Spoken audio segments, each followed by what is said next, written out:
მამა მაგარია ყველას. თუ დაგარტყა გაგაფრეს ამერიკაში და მართლა გონია რომ მამა გააფრენს. მამა მაგარია ყველასე და მოდი თუ შეიძლება თქვენი და მამას ურთიერთობა რო გაიხსენოთ როგორი იყო? ჩემი და მამის ურთიერთობა იყო ძალიან კარგი და საინტერესო. ძალიან ბევრი ჩემთვის ძვირფასი უნარი მე შევიძინე ჩემი მამის ზეგავლენით, ასე ვთქვათ, იმიტომ რომ ამ დროს ასე არ დაუსვი ვერ და არ უსწავლები არ ასე. რაღაც ეტაპზე ჩდება აუცილებლად ბავშვის ფორმირების პროცესში ის რომ მაგალითი და მიმბაძველი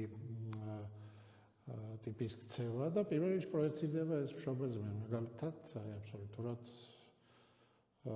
გულწრფელად შემიძლია თქვა რომ ის ფენომენი რასაც ქვია კითხვა, წიგნების კითხვა და წიგნთან ურთიერთობის მოცემულობა ეს არის ის რაც მივიღე ჩემი მამისგან.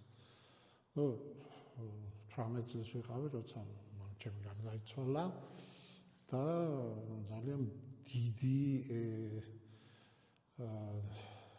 ეფექტი გაჩნდა ჩემ ცხოვრებაში ამის მერე, იმიტომ რომ რა თქმა უნდა ეს ის პერიოდია, როცა არ დამთავრებულა პროცესი პირიქით, დამატებით ეტაპზე გადადის მამას და შვილს შორის ურთიერთობა და ეს სამწუხაროდ აი ამ ეტაპზე დამთავრდა ჩვენ ფიზიკური ურთიერთობა ერთმანეთთან.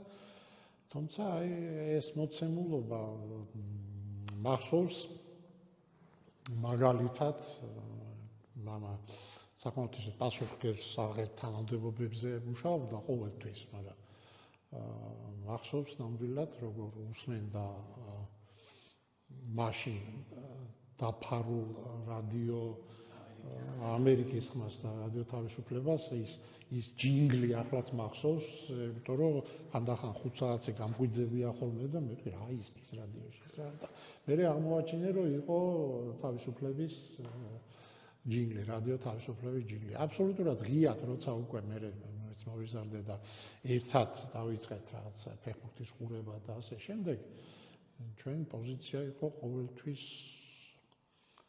რაღაცნაირად ნეგატიური ჩვენი ჩრდილოელი მეზობლების შედეგების მიმართულებით